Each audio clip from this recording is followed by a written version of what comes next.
various other places like Illinois with Pritzker, who's, you know, a totally unreasonable person.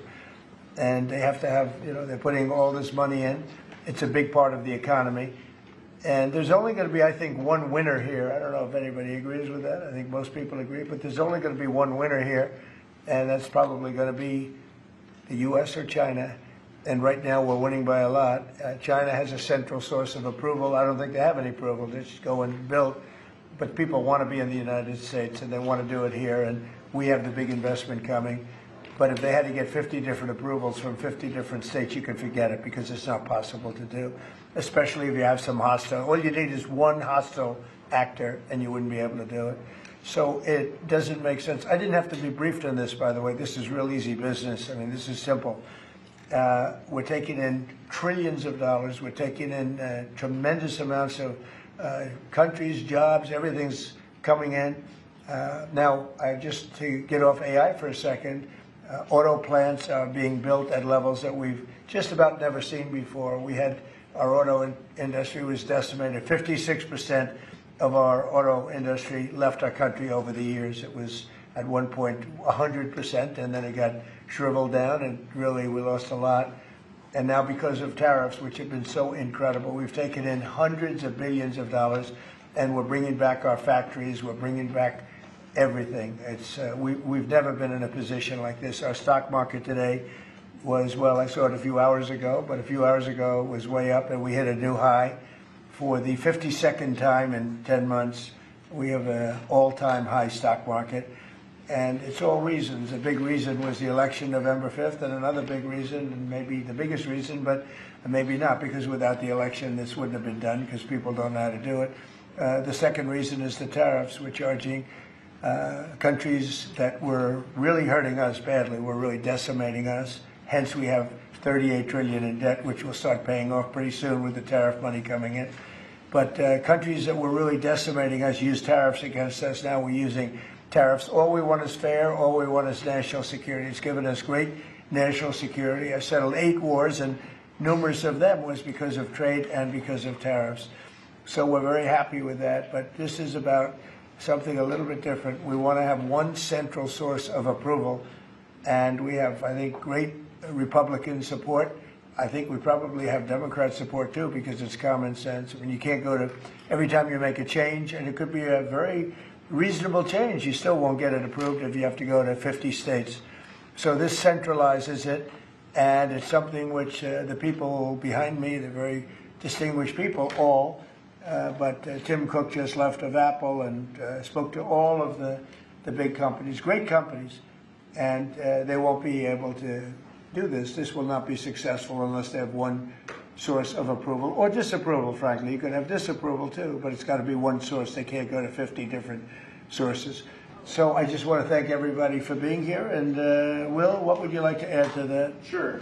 Mr. President, as you said, in keeping with your commitment to grow the American economy, create potentially millions of new American jobs, and maintain America's technological and military superiority in the years ahead, this is an executive order that orders aspects of your administration to take decisive action to ensure that AI can operate within a single national framework in this country, as opposed to being subject to state-level regulation that could potentially cripple the industry.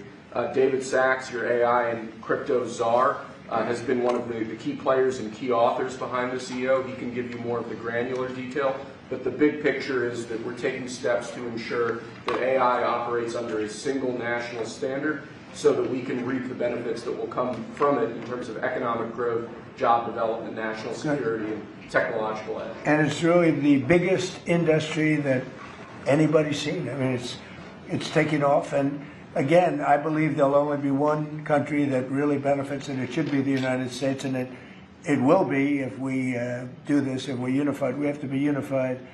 China is unified because they have one vote. That's President Xi. He says do it, and that's the end of that. You know, we have a different system, but we have a system that's good, but we only have a system that's good if it's smart. David Sachs, can you say a few words, please? Yes, sir. So, as you pointed out, we have over 1,000 bills going through state legislatures right now to regulate AI. Over 100 of them have already passed. 25% of them are in California, New York, and Illinois. You've got 50 states running in 50 different directions. It just doesn't make sense. We're creating a confusing patchwork of regulation. what we need is a single federal standard. And that's what the CEO says, sir, is it basically states that the policy of your administration is to create that federal framework. We're going to work with Congress, like the chairman here of the Commerce Committee, Senator Cruz, and other members of Congress to define that framework. In the meantime, the CEO gives your administration tools to push back on the most onerous and excessive state regulations. We're not going to push back on all of them. For example, kid safety, we're going to protect. We're not pushing back on that, but we're going to push back on the most onerous examples of state regulations, sir. So I spoke with other Republican senators, and we have great approval. I think I spoke to anybody that even had any question and seemed to have gotten approval. Ted Cruz has been a very strong advocate of this is common sense. I mean, I think it's nothing more than common sense. Please, Ted. Listen, this is the single most important economic question in the country and in the world. Who wins the race for AI? You look back to the 1990s, there was a similar inflection point with the beginning of the internet, the dawn of the internet. And Bill Clinton was president at the time. He signed an executive order, just like you're doing, that put into law a light touch regulatory approach to the internet. And the result was incredible economic growth and jobs in the United States. At the same time, the European Union took a very heavy-handed regulatory approach. Here's an amazing statistic, Mr. President.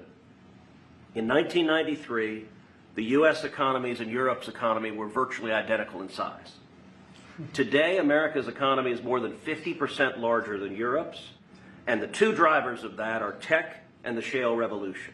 It transformed this country, and AI is the same thing. It's a race, and if China wins the race, whoever wins, the values of that country will affect all of AI. We don't want China's values of surveillance and centralized control by the communist government governing AI. We want American values of free speech, of individual liberty, of respecting the individual. So this executive order, I believe, is tremendously important. Thank you for your leadership. Well, thank you very much. And Scott, please. Yes, sir. This is pass-fail. As you said, this is the biggest technological innovation in our country's history. We've seen the canals, we've seen the railroads, we've seen the utilities, we've seen the build out of the internet and the fiber, and now it's AI, and it is pass-fail versus China. We have the lead, we've got to maintain it, and it is also going to be the single biggest source of economic growth. But everything else we do, with our defense, there's no use in having a golden dome if China's AI can get around it. There's no use in spending all this money on defense. And the U.S. will remain the leader in this under President Trump's leadership. He has accelerated the growth. We're actually going to move ahead further. We're seeing building everywhere, construction jobs. There are going to be jobs at the AI data centers. And most importantly, President Trump had the incredible idea to allow the companies to create their own power. And we are going to see soon that communities near AI facilities will have the same or lower electric costs than other communities, which is a great innovation. So this is an important document today. Do you have any questions? On this subject, President Trump, are you more worried about the U.S. winning the race for AI dominance with China or about AI's potential threat to humanity? Both. We're looking at that very strongly. We have a lot of threats in the opposite way if we don't do it. You know, you look at the medical and medical research. Already the things that have come out of AI in terms of medical and cancer research and things, we're way ahead of what we ever thought we'd be just from the infancy of AI. So really both, and we want to be very careful with it. We also know that a big part of our economy, it could be 50, 60% of our economy going forward for a period of time at least, especially during the startup, is AI and AI-based. We have trillions of dollars of construction going on, and that construction would stop, or it would certainly be, a lot of it would be halted. So look, we're leading China. We're leading China by a lot. China knows that, and not doing this would be the greatest gift to China and other countries, but China in particular, that China has ever received. And with Venezuela, now that we've seized this tanker, is the campaign against Venezuela still just about drugs, or is it now also about oil? Well, it's about a lot of things, but one of the things it's about is the fact that they've allowed millions of people to come into our country from their prisons, from gangs, from drug dealers, and from mental institutions, probably proportionately more than anybody else. They came in from many countries. We're getting them out. We had 11,888 murderers come into our country. Many of them are from Venezuela. We had thousands of Tren de Aragua, the gang, come in from, which they say is the most violent gang. I don't know, MS-13 is pretty bad, but Tren de Aragua, they say, is the most violent gang. That comes out of, from the prisons of Venezuela. It came out of the prisons of Venezuela. So it has to do with a lot of things. They've treated us badly, and I guess now we're not treating them so good. If you look at the drug traffic by sea is down 92%. And nobody can figure out who the 8% is, because I have no idea. Anybody getting involved in that right now is not doing well. And we'll start that on land, too. It's going to be starting on land pretty soon. Thank you, Peter. Mr. President, in Indiana, just a few moments ago, the Senate there rejected the congressional maps to redistrict in that state. A number of Republicans voted against that redistricting effort. You have spent a lot of time talking about this. The Vice President traveled to Indiana. What's your reaction? Well, we won every other state. That's the only state. It's funny because I won Indiana all 3 times by a landslide. And I wasn't working on it very hard. Would have been nice. I think we would have picked up 2 seats if we did that. You had one gentleman, the head of the Senate, I guess, Bray, whatever his name is. I heard he was against it. He'll probably lose his next primary, whenever that is. I hope he does, but because he's done a tremendous disservice. I mean, think of it. It's a great place. I love the people there. They love me. You know, we won in a landslide all 3 times. Got tremendous votes. Record. I got record votes. And then there's no reason for doing that. And the Democrats do it to us, so I can't imagine that they do it. But I wasn't very much involved. But there's a man named Bray, as I guess, head of the Senate. Was that Bray? Is that the name? Bray? I mean, I'm sure that whenever his primary is, it's, I think, in 2 years, but I'm sure he'll go down. He'll go down. I'll certainly support anybody that wants to go against him. I'm going to ask you briefly Sure. on AI and a question on Ukraine. On the AI side, the flip side of what you've done today is what kind of agreements you can get with China, particularly on the national security threats posed by AI. During the Biden administration, there was a vague agreement on not using AI in the nuclear weapons complex. Tell us what you envision and what conversations you've had, if any, with President Xi on that topic. Well, relative to AI? Yes. I speak to him a lot about it. I speak to him a lot, actually. I have a very good relationship with him, as you know. If you had another president, you would have had a big rare earth problem, and it turned out not to be a problem. They're purchasing tremendous amounts of the soybeans and our agricultural products now. We're getting along with them very well. No, we talk about AI quite a bit. We talk about everything quite a bit. Well, do you have specific? No, one of the things you're trying to put together with one of the things I talk to China about is the denuclearization of weapons. We'd like to see if we could stop that. I'm talking about nuclear weapons. I've spoken to China about that. I've spoken to Russia about that. And I think it would be something that we would want to do, and they would like to do, and I think Russia would like to do. They said they won't join you to start or a follow-on. Well, that's what they've told you, but you know what they tell you is different than what they tell you. And I'm Ukraine, Mr. President, just briefly. You made a commitment to the Europeans back in July, if I remember right, to participate in some kind of a peacekeeping force should there be a peace agreement. You mentioned, I think, air support, intelligence, and so forth. Does that commitment still stand?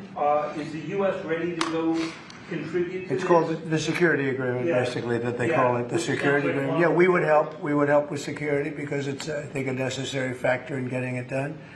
I thought that we were very close with Russia to having a deal. I thought we were very close with Ukraine to having a deal. In fact, other than President Zelensky, his people loved the concept of the deal. You know, we threw something out. This is the 4-part deal that you... Well, there's 4 or 5 different parts. It's, you know, a little bit complicated because you're cutting up land in a certain way. It's not the easiest thing. It's sort of like a complex real estate deal times 1,000, right? But it's a deal that would have stopped the killing of thousands of lives every month. Thousands and thousands of lives, mostly soldiers, but as you know there's some bombs being dropped. Is it just sort of a career-linked ceasefire that we don't resolve? Well, there's a meeting on Saturday. We'll see whether or not we attend the meeting. We said we'll attend the meeting if we think there's a good chance of. They want me to attend. They want us to attend, and we'll be attending the meeting on Saturday in Europe if we think there's a good chance. And we don't want to waste a lot of time. We think it's negative. We want it to get settled. We want to save a lot of lives. As you know, in the past we spent could be $350 billion giving it to Ukraine. We got nothing in return, but we gave it to Ukraine. I ended up getting rare earth in return, even though I didn't spend money. And we are now selling weapons to NATO. We're not selling it to Ukraine. We're selling weapons at full price to NATO, as you know. They distribute those weapons probably to Ukraine for the most part. They're probably doing it to others also, but we're not involved in the war other than the fact that we are involved in a negotiation because people want us there. Ukraine wants us involved very much. Europe wants us involved. I have a great relationship with the countries of Europe. As you know, I took GDP, I took what they're spending as a percentage of GDP, but it was at 2 and they weren't paying, and now it's at 5, and everybody's amazed. But that 5% is, a lot of it's coming back to the United States. With that being said, I'd like to see the killing stop. 25,000 people died last month, soldiers, mostly soldiers, but some people also where bombs were dropped. But for the most part, 25,000 soldiers died last month. I would love to see it stop. And we're working very hard. It doesn't really affect the United States unless it got out of control. A thing like that, as you probably know, because you are a professional, a real professional, which is something I don't say about a lot of other people, but you are a great professional. Things like this end up in third world wars. And I told that the other day. I said, everybody keeps playing games like this. You'll end up in a third world war, and we don't want to see that happen. Mr. President, can you confirm that you have appointed a general to lead the stabilization forces in Gaza? What will be his mission, and how soon do you want to see? Well, we're working very strongly on Gaza. Yeah, we're working very much on Gaza. We actually do have a real peace in the Middle East. We have 59 countries supporting it, which has never happened before. We have countries that want to come in and take care of Hamas, as an example. We have countries that want to come in and take care of Hezbollah in Lebanon, as an example. And I say, right now you don't have to do that. You may have to do that, but we have countries that are volunteering to come in and literally take care of the whole thing. We have a great peace in the Middle East. It's never happened before. And I think it's very strong, actually. And with Prime Minister Netanyahu, you're supposed to meet him in the What's on the agenda? Well, we get along with him very well. He's been a wartime prime minister, certainly. We did a big thing when we went in with this very plane right here, this beautiful plane. We went in with those B-2s, and now I can use the word because it's been confirmed by the Atomic Energy Commission, we obliterated their nuclear capability, their potential. And their nuclear capability would have been there in about 2 months. I think it looked like it was, some people say 2 weeks. I don't know if it's 2 weeks, but a very short period of time. They were very close to having massive nuclear weapons. And these guys went in and they did a job. And that made peace possible because everybody was afraid of Iran. And now they're not afraid of Iran anymore. And Iran would like to make a deal with us. Your own national security strategy does not say obliterate, sir. It says set them back. Your intro does. Well, the Atomic Energy Commission said obliterated, and the people that have seen the site said obliterated, and frankly, Iran said it was obliterated. And to show you how accurate it was, and I fight for the pilots because the pilots and those people went in there at great risk, and they hit every single target on every single bomb. And they did a lot of damage. And for them to be given anything less than 100% of the credit is unfair. So I will tell you, the Atomic Energy Commission said it's like gonzo. It's one person actually used the term obliterated. But Iran actually said that they probably can never go there again. They can probably never start there again. If they ever started, they'd probably choose a new site. But regardless, we took out the Iran nuclear site with great talent. No other country could have done that. No other country has weapons like we do, but no other country could have done that. We have the best weapons in the world. We have the best military in the world. And when we took out Iran, that allowed for peace. There's no way that, and I really have great respect for the King of Saudi Arabia, for the Emir. I'm friend with UAE. These are great people. These are actually great people and great leaders. There's no way they could have done a deal if Iran was not really nullified to a large extent. Iran is not the same country. Iran was a country that was feared by everybody. Now it's a country that's been very much downgraded. I'm sure they'll try and come back, and they're very capable people. Maybe they will, maybe they won't. They are But reconstituting their missile program quite quickly. well, you know, they can try, but it's going to take them a long time to come back. But if they do want to come back, and they want to come back without a deal, then we're going to obliterate that one too. You know, we can knock out their missiles very quickly. We have great power. And we helped Israel a lot. We were shooting down the drones. We were doing a lot of things for Israel. We did a good job for Israel. But Israel did a good job. They fought. And they all fought bravely. Look, that's a war. That's a vicious war. They're all vicious wars. When you write, hey, you covered a lot of wars. They're all vicious. We never saw a nice one, right? They're all vicious. But that was a big fight. But the big thing was the knockout of the possible nuclear capability, and it was a complete knockout of nuclear capability. That doesn't mean that over the next 2 years or 3 years they're not going to come back or not going to try. I think they got hit so hard, they may talk about trying, but I don't think they want to try. And I can tell you that they would love to be able to make a deal with me.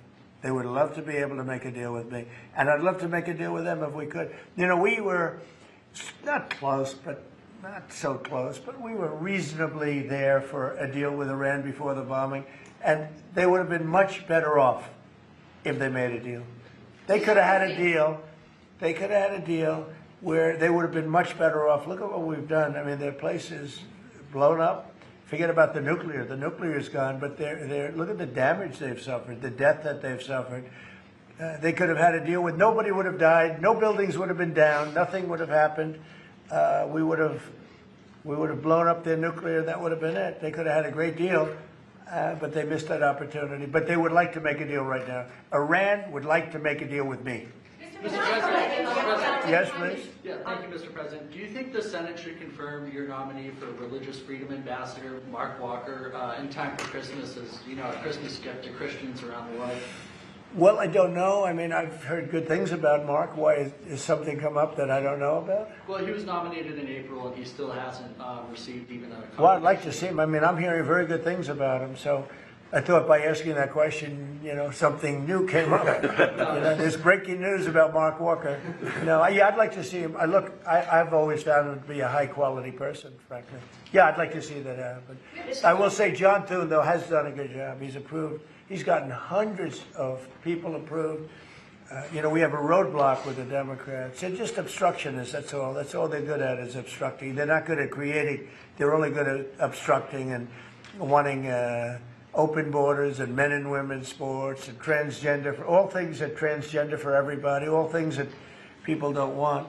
And they're obstructionists, you know. They're doing that with health care. We have a great health care proposal where we pay all of the hundreds of billions of dollars that the insurance companies have been making. You know, their stock is up 1,700%. And by the way, the stock market today hit another high. 52 times we hit a high in a 10-month period. That's during my second presidency. And it's been amazing. Nobody's seen anything like it. You know, we had the greatest economy in history in my first term. I think we're blowing it away right now. I think we're blowing it away. And again, prices were the highest they ever were. Inflation was the highest in 48 years, or I think ever. They say 48 years. The press says 48 years. I'll accept that, but I think it was the highest inflation we've ever had under the past administration. We had the highest prices. We have high inflation, you have high prices. Prices are coming way down. Energy's coming way down. Gasoline is hitting now $1.99 in a couple of states, and it's way down. Gasoline is way down. And when gasoline and energy comes down, everything follows. But prices are coming down, and we have an unbelievable economy. 401ks are setting a record. 401ks that's owned by a lot of people because they're based on the stock market. and the stock market for his 50-second time has just hit a brand new high. So it's amazing what's happening. And I will say this, our country is respected again. I think we're respected like never before. The United States is respected again. We have a country that was a dead country 1 year ago, dead. And now it's the hottest country anywhere in the world. Thank you very much, everybody. Thank you. Thank you, Dave. press. Nice Thank to- you. You can Thanks, call. guys. Thank you, press. Let's go. Let's go. Let me know. Thank you, press. Let's go. You can Thank call you, me. press. Yeah. Thank you, guys. Thank you, Yeah. press. Thank you, guys. Thank you. Thank you, press. Thank you, Peter. Moving, guys. Thank you. Thank you, guys. Oh, yeah, we got to sign. Let's get a picture. Come on. Oh, he's got to sign it. Let's get a good picture. Pulitzer Prize. This is going to be a Pulitzer Prize picture. Absolutely. Let's give him the Pulitzer Prize. He's in that. Do you like this guy? Oh, yeah, I do. absolutely. Everybody likes Albert, right? Yeah.